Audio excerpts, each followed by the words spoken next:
Held in Switzerland over the last few days. Many people believe it is this group that actually determines the course of the world.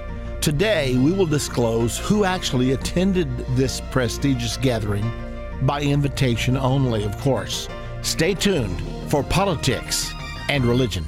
Look, there are two things I don't discuss: politics and religion. In my house, we don't talk about politics and we don't talk about religion. I'll talk to you about anything except politics and religion. I never talk about politics and religion. Politics determines how we'll live here on earth. Religion determines how we'll live forever. I'm Irvin Baxter. I think it's time we talk about it.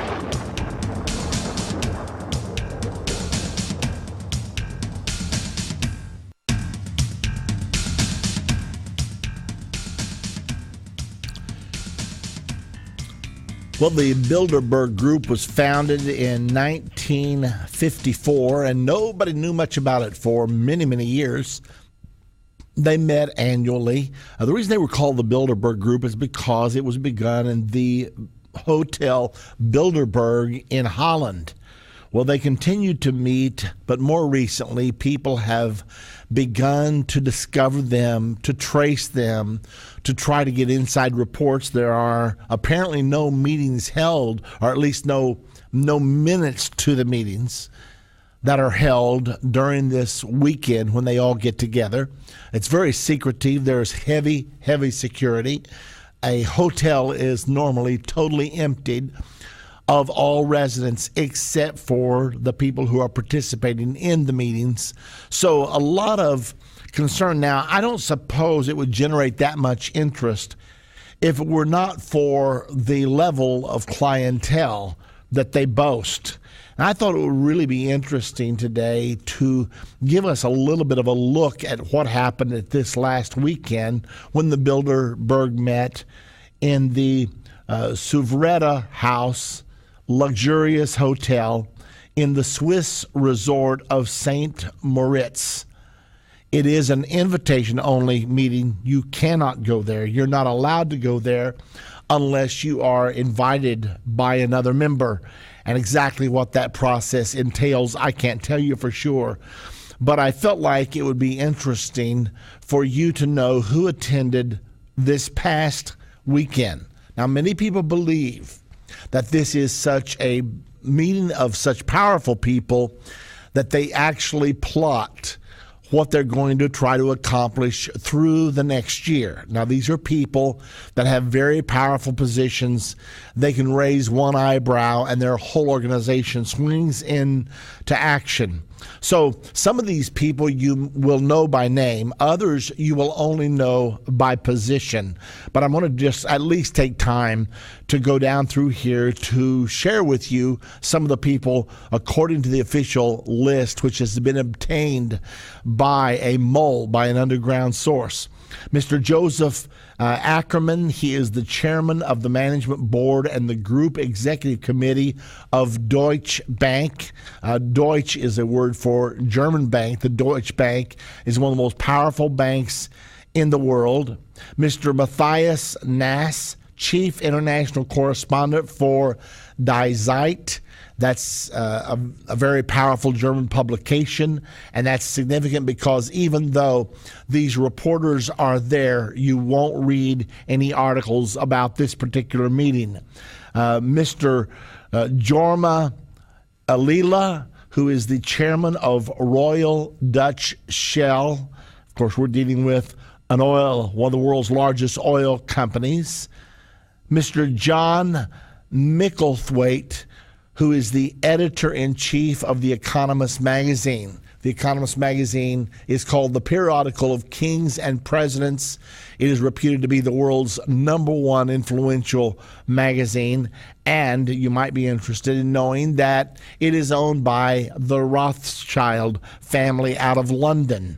So The Economist was there, and yet I don't know whether there's going to be any articles whatsoever about the Bilderberg meeting. Probably not. In times past, very high people in these media organizations have been allowed to attend under a vow of secrecy because they have been unwilling to write about it. That allows the people who attend these meetings to openly talk without fear of disclosure of what they have said.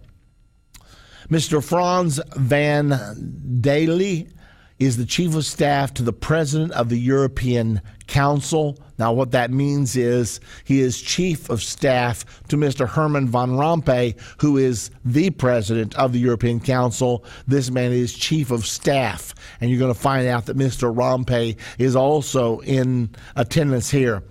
Mr. Pascal Lamy, Director General of the World Trade Organization, one of the most powerful organizations in the entire world. The World Trade Organization, most nations are members of that organization, and they control the trade between nations. They have the power to fine nations millions, even billions of dollars. All their deliberations are held behind closed doors, no journalists allowed there, but yet they wield this incredible power over all people who have joined the World Trade Organization, including the United States of America. And then comes Mr. Herman Van Rompuy, the president, the first permanent president of the European Union, just elected. I think it was on November the 19th of 2009. Europe chose, or actually agreed on, ratified its first ever European Constitution on November the 3rd of 2009, and that was one of the greatest prophetic fulfillments in the last 2,000 years because Europe had never had a constitution before. It's called the Lisbon Treaty, and that was the virtual end of the sovereignty of the states of Europe. We have just seen the rebirth of the Holy Roman Empire, and Mr. Herman Van Rompuy was at the Bilderberg meeting. Next is Josette Sheeran, Executive Director of the United Nations World Food Program. I think that title speaks for itself. Mr. Javier Solana, he is the former head of NATO. He also was the former foreign minister of the European Union before the election of Cathy Ashton from Great Britain once their constitution was signed. And he also has been the head of the WEU, the Western European Union of the European Union, the military arm of the European Union. He also represented the European Union at the meeting, the Middle East meeting, when the world got together to try to formulate a peace agreement for the Middle East. Mr. Jean-Claude Trichet, the president of the European Central Bank, the European Central Bank president was there. Robert B. Zoellick, president of the World Bank Group. Seems like the bankers are out big time.